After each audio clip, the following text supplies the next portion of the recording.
Hello, ನಮಸ್ಕಾರ ಎಲ್ರಿಗೂ. Amul Kannada live ಪೇಜ್ಗೆ ಸ್ವಾಗತ ಸುಸ್ವಾಗತ. ನಾನ್ ಸಹನಾ ಕೊಡನ್ಕುಂಟೆ, ಬ್ಯಾಂಗ್ಳೂರಿಂದ. ಕಾಯೋಣ, ಒಂದ್ ಯಾರಾದ್ರೂ ಒಂದ್ 20 ಸೆಕೆಂಡ್ ಜಾಯಿನ್ ಆಗ್ತಾರ ನೋಡೋಣ. ಒಂದ್ 20 ಸೆಕೆಂಡ್ ಕಾಯೋಣ. ಯಾರು ಬಂದಿಲ್ಲ ಅಂದ್ರೆ ಸ್ಟಾರ್ಟ್ ಮಾಡೋಣ, ಆಮೇಲೆ ಅವ್ರು ನೋಡ್ಕೊಂತಾರೆ.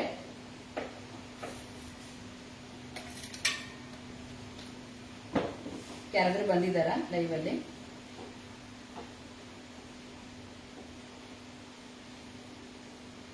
ಸರಿ, ಸ್ಟಾರ್ಟ್ ಮಾಡೋಣ. ನಾನು ಇವತ್ತು ಅಮೂಲ್ ಪ್ರಾಡಕ್ಟ್ ಯೂಸ್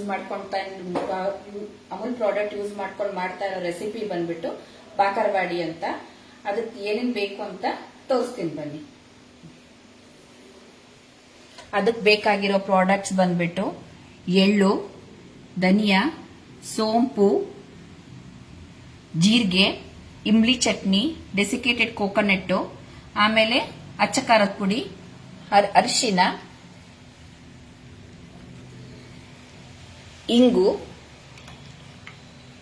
ಸಕ್ಕರೆ, ಮತ್ತೆ ಆಮೇಲೆ ಇಲ್ಲಿ ನಾನು ಅಮೂಲ್ ಅವ್ರದ್ದು ಆರ್ಗ್ಯಾನಿಕ್ ವೀಟ್ ಫ್ಲೋರ್ ಯೂಸ್ ಮಾಡ್ತಾ ಇದ್ದೀನಿ. ಮತ್ತೆ ಆಮೇಲೆ ಅಮೂಲ್ ತುಪ್ಪ ಯೂಸ್ ಮಾಡ್ತಾ ಇದ್ದೀನಿ. ಮತ್ತೆ ಕಡಲೆ ಹಿಟ್ಟು, ರವೆ, ಕರಿಯೋಕೆ ಎಣ್ಣೆ.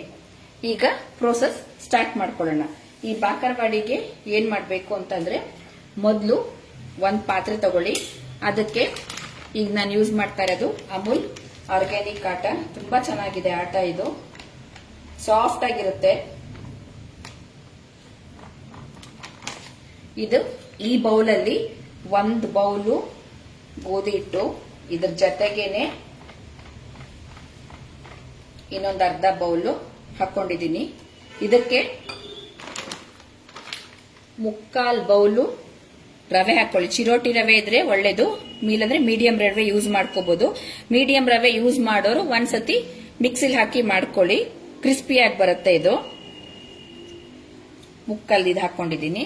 ಮತ್ತೆ 1/4 ಕಪ್ಪು ಕಡಲೆ ಹಿಟ್ಟು ಹಾಕೊಂಡಿದ್ದೀನಿ.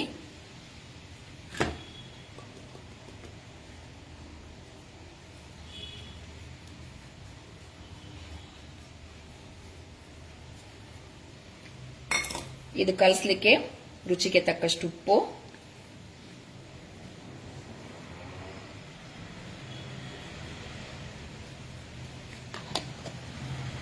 ಮತ್ತೆ ಅಮೂಲ್ ಅವ್ರದ್ದು 2 ರಿಂದ 3 ಸ್ಪೂನ್ ತುಪ್ಪ.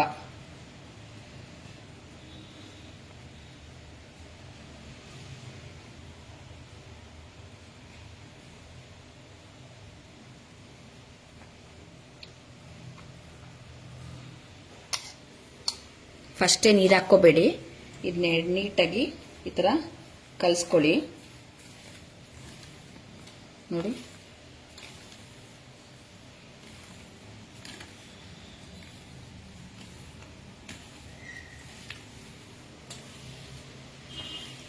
ರವೆ ಹಾಕೊಂಡಿರೋದ್ರಿಂದ ಕ್ರಿಸ್ಪಿನೆಸ್ ಬರುತ್ತೆ, ಚೆನ್ನಾಗಿರುತ್ತೆ ತಿನ್ಲಿಕ್ಕೆ. ನೋಡಿ ನೋಡಿ, ಈ ತರ ಬರಬೇಕು. ಈಗ ಎಷ್ಟು ತುಂಬಾ ಮೆತ್ತಗ್ ಮಾಡಬಾರ್ದು, ಸ್ವಲ್ಪ ಗಟ್ಟಿನೇ ಇರ್ಬೇಕಿದು. ತುಂಬಾ ಸಾಫ್ಟ್ ಆಗಿ ಡೌ ರೆಡಿ ಮಾಡ್ಕೋಬೇಡಿ, ಹಿಟ್ಟನ್ನ ಸ್ವಲ್ಪ ಗಟ್ಟಿಗೆ ಇರಬೇಕು.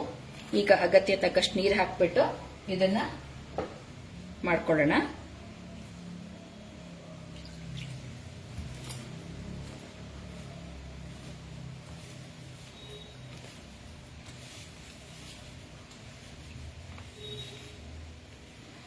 ಈ ಮಳೆಗಾಲಕ್ಕೆ ಸಿಸಿ ಹುಳಿ ಖಾರವಾಗಿ ತುಂಬಾ ಚೆನ್ನಾಗಿರುತ್ತೆ. ಇದನ್ನ ಮತ್ತೆಲ್ಲಾದ್ರೂ ನೀವು ಟ್ರಿಪ್ಗೆಲ್ಲ ಹೋಗ್ತಾ ಇದ್ದೀರಂತಂದ್ರೆ ಮಾಡ್ಕೊಂಡು ಇಟ್ಕೊಂಡು ಹೋಗ್ಬೋದು, ಚೆನ್ನಾಗಿರುತ್ತೆ ಇದು.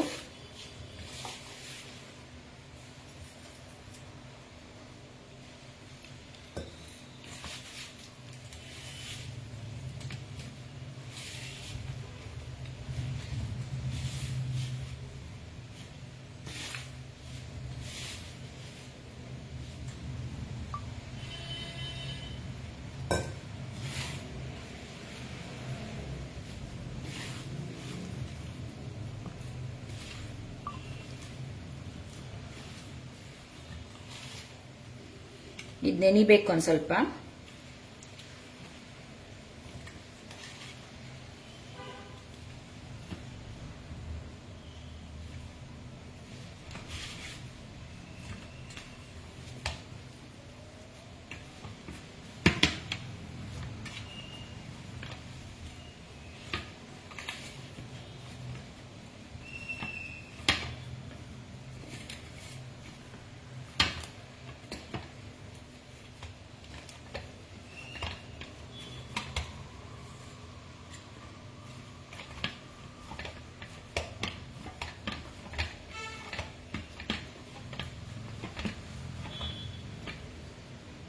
ಇದು ನೆನಿಬೇಕು, ನೆನೆಯಕ್ಕೆ ಬಿಡೋಣ.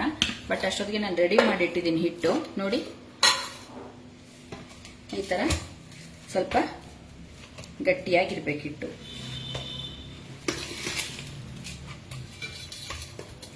ನಾನು ಆಗ್ಲೇ ಕಲಸಿಟ್ಟಿದೆ ನೆನಿಬೇಕು ಅಂತ. ನೋಡಿ ಈ ತರ ಗಟ್ಟಿಯಾಗಿರ್ಬೇಕು. ಇವಾಗ ಇದ್ರೊಳಗಡೆಗೆ ಮಸಾಲೆ ಫಿಲ್ ಮಾಡ್ಕೊಳಕ್ಕೆ ಏನೇನ್ ಬೇಕು, ಯಾವ ತರ ಮಾಡಬೇಕು ತೋರಿಸ್ತೀನಿ ಬನ್ನಿ. ಒಲೆ ಮೇಲೆ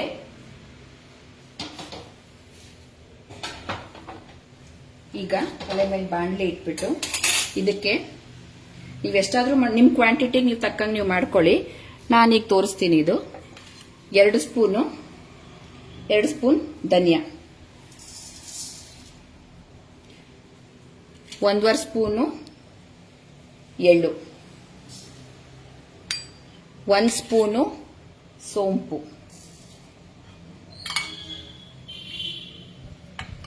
ಮತ್ತೆ 1 ಸ್ಪೂನು ಜೀರಿಗೆ. ಇದನ್ನ ಈಗ ಹುರ್ಕೊಳ್ಳೋಣ.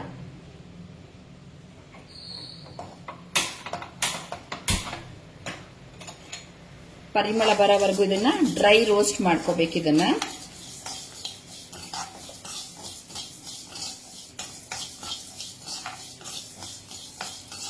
ಇದೊಂದು ಸ್ವಲ್ಪ ಚೆನ್ನಾಗಿ ಅಂದ್ರೆ ಪರಿಮಳ ಬರುತ್ತಲ್ಲ, ಎಳ್ಳಿಂದು ಮತ್ತೆ ಜೀರಿಗೆದು ಹುರಿದಿರೋ ಪರಿಮಳ ಬರುತ್ತಲ್ಲ, ಅಲ್ಲಿವರೆಗೂ ಒಂದು ಸ್ವಲ್ಪ ಹುರ್ಕೋಬೇಕು. ಇದಕ್ಕೆ ಎಣ್ಣೆ ಎಲ್ಲ ಏನು ಹಾಕ್ಬೇಡಿ, ಹಂಗೆ ಡ್ರೈ ರೋಸ್ಟ್ ಮಾಡ್ಕೊಳ್ಳಿ ಇದನ್ನ.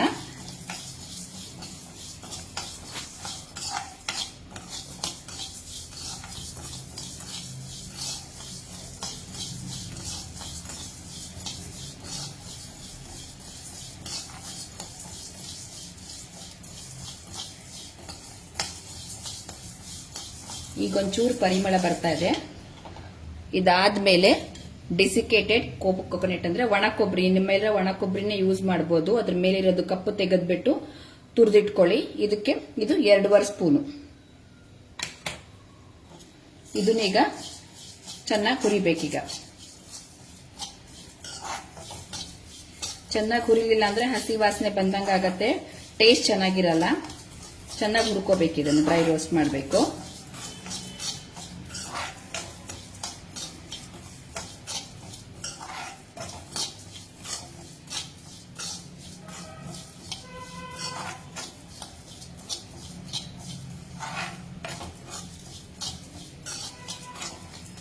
ಒಣ ಕೊಬ್ಬರಿದು ನೋಡಿ ಚೆನ್ನಾಗಿ ಪರಿಮಳ ಬರ್ತಾ ಇದೆ. ಇವಾಗ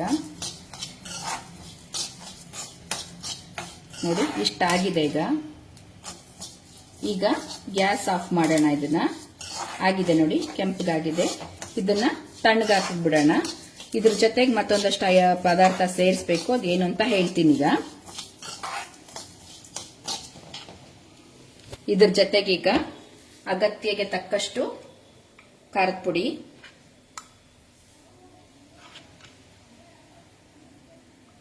ಇದು ಕಾಶ್ಮೀರಿ ರೆಡ್ ಚಿಲ್ಲಿ ಪೌಡರ್ ಹಾಕ್ತಾ ಇದ್ದೀನಿ ನಾನು.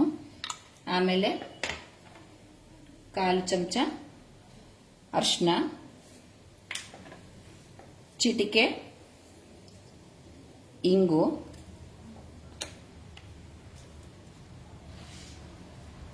1 ಸ್ಪೂನು ಸ್ವಲ್ಪ ಸ್ವೀಟ್ ಬೇಕಾದ್ರೆ ಒಂದು ಸ್ವಲ್ಪ ಜಾಸ್ತಿ ಹಾಕೋಬಹುದು ಸಕ್ಕರೆ, ಮತ್ತೆ ರುಚಿಗೆ ತಕ್ಕಷ್ಟು ಉಪ್ಪು.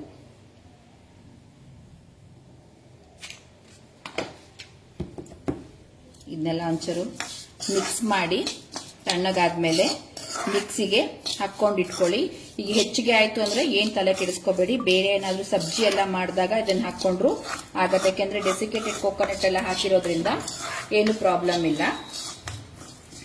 ನೋಡಿ ಒಂಚೂರು ತಣಿಬೇಕು. ತಣದ್ರೆ ಇದನ್ನ ಮಿಕ್ಸಿಲಿ ಹಾಕಿ ಫೈನ್ ಪೌಡರ್ ಮಾಡ್ಕೋಬೇಕು. ಇಲ್ಲ ಅಂತಂದ್ರೆ ಅದಾದ್ಮೇಲೆ ಇದಕ್ಕೆ ನಮ್ದು ರೋಲ್ ಮಾಡಕ್ ಕಷ್ಟ ಆಗತ್ತೆ. ಫೈನ್ ಪೌಡರ್ ಮಾಡ್ಕೊಳ್ಳಿ. ಇದು ತಣಿಲಿ ಅದು ಅಷ್ಟೊತ್ತಿಗೆ. ಈಗ ನಾನು ಪೌಡರ್ ಮಾಡ್ಕೊಂಡು ಇಟ್ಕೊಂಡಿರೋದನ್ನ ನಿಮ್ಗೆ ತೋರಿಸ್ತೀನಿ. ನೋಡಿ ಈ ತರ ಪೌಡರ್ ಆಗ್ಬೇಕದು. ನೋಡಿ ಈ ತರ ಪೌಡರ್ ಆಗ್ಬೇಕಿದು. ಸೊ ಇವಾಗ ಬಾಕರ್ವಾಡಿನ ರೆಡಿ ಮಾಡ್ಕೊಳ್ಳೋಣ.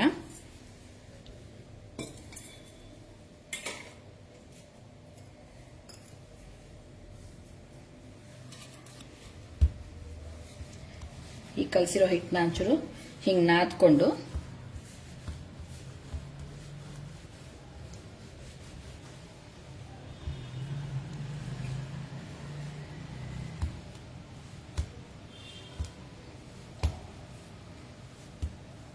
ಹೊರಗಡೆ ತಿನ್ನೋ ಸ್ನಾಕ್ಸ್ಗಿಂತ ಈ ತರ ಮಾಡಿಕೊಟ್ರೆ ನಮಗೂ ಬೇಕು ಅನ್ಸುತ್ತೆ. ಚಳಿಗೆ ಮಳೆ ಬರ್ತಾ ಇದೆ, ಏನಾದ್ರೂ ಕರುಮ್ ತಿನ್ಬೇಕು ಅನ್ಸುತ್ತಲ್ಲ, ಅಂತ ಟೈಮಲ್ಲಿ ಇದನ್ನ ಮಾಡ್ಕೊಂಡು ತಿನ್ನಿ, ಚೆನ್ನಾಗಾಗತ್ತೆ. ಇವಾಗ ಇದನ್ನ ಒಂದು ಪೋರ್ಷನ್ ತಗೊಳ್ಳೋಣ. ಈ ತರ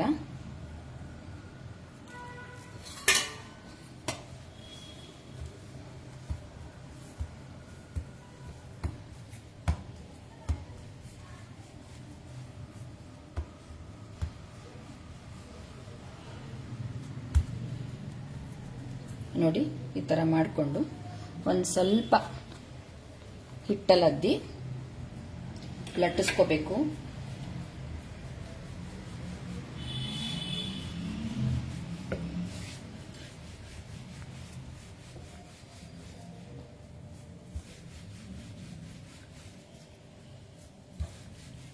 ತುಂಬಾ ತೆಳುಗೂ ಮಾಡಬೇಡಿ, ತುಂಬಾ ದಪ್ಪಕ್ಕೂ ಮಾಡಬೇಡಿ. ಇದನ್ನ ನಾವು ಚಪಾತಿಗೆ ಮಾಡ್ತೀವಲ್ಲ ಆ ಸೈಜ್ ಮಾಡ್ಕೊಂಡ್ರೆ ಸಾಕಾಗತ್ತೆ.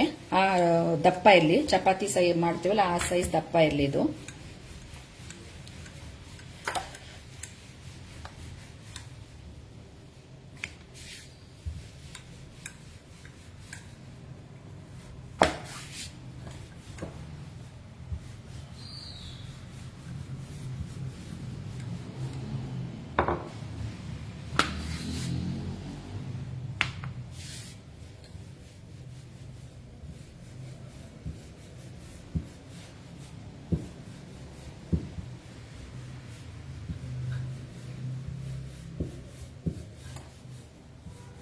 ನೋಡಿ,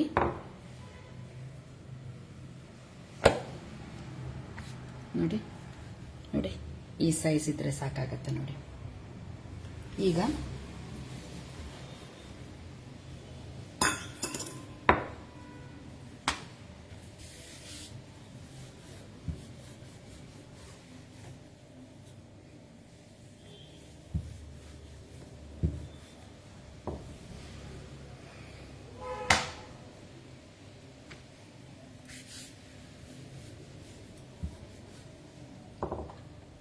ಈ ತರ ಮಾಡಿಕೊಂಡು ಈ ಎಕ್ಸ್ಟ್ರಾಸ್ ಇದೆಯಲ್ಲ ಹಿಂಗೆ ಸ್ಟ್ರೈಟ್ ಆಗಿ ಕಟ್ ಮಾಡ್ಕೊಂಡ್ಬಿಡೋಣ.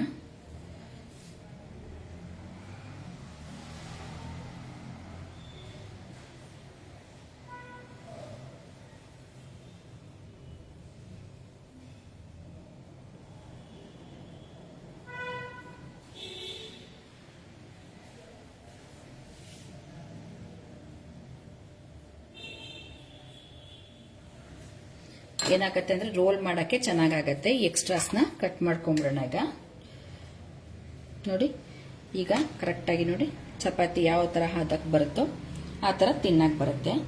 ಇದ್ರ ಮೇಲೆ ಇವಾಗ ಇಮ್ಲಿ ಚಟ್ನಿ ಹಾಕೊಳ್ಳೋಣ. ನೀವು ಮನೇಲಿ ನಾರ್ಮಲ್ ಆಗಿ ಚಾಟ್ಸ್ಗೆಲ್ಲ ಯೂಸ್ ಮಾಡ್ತಿರಲ್ಲ ಆ ಇಮ್ಲಿ ಚಟ್ನಿನ ಯೂಸ್ ಮಾಡ್ಕೊಳ್ಳಿ. ಇದನ್ನ ಇದ್ರ ಮೇಲೆ ಹಿಂಗೆ ಸ್ಪ್ರೆಡ್ ಮಾಡಬೇಕು.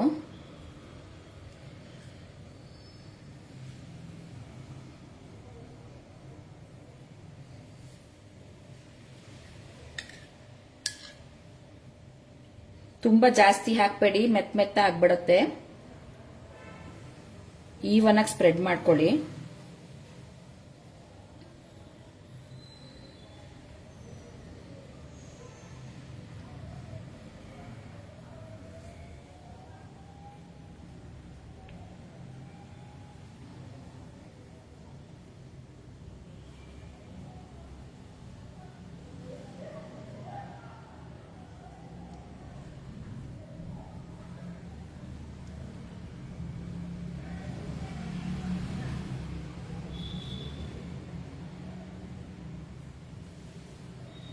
ನೋಡಿ, ಈ ತರ ಸ್ಪ್ರೆಡ್ ಮಾಡ್ಕೊಂಡ್ಮೇಲೆ ಈ ಪೌಡರ್ ನಾವೇನು ಅವಾಗಲೇ ಹುರಿದಿಟ್ಕೊಂಡಿರ್ತೀವಲ್ಲ, ಏನ್ ಪೌಡರ್ ಇದೆಯಲ್ಲ ಅದನ್ನ ಇವಾಗ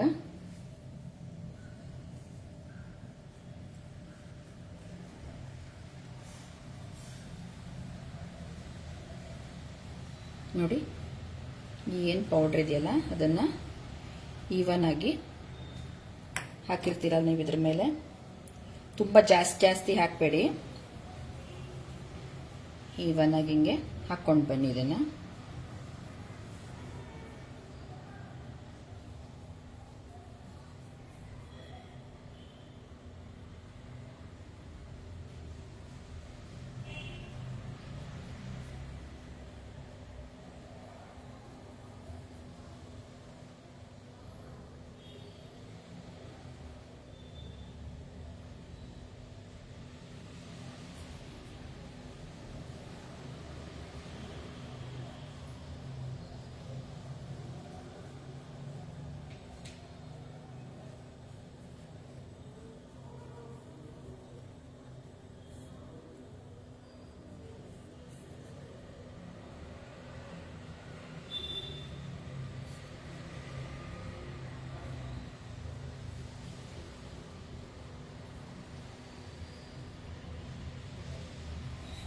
ನೋಡಿ ಈ ಥರ ಇವನ್ನಾಗಿ ಸ್ಪ್ರೆಡ್ ಮಾಡಿ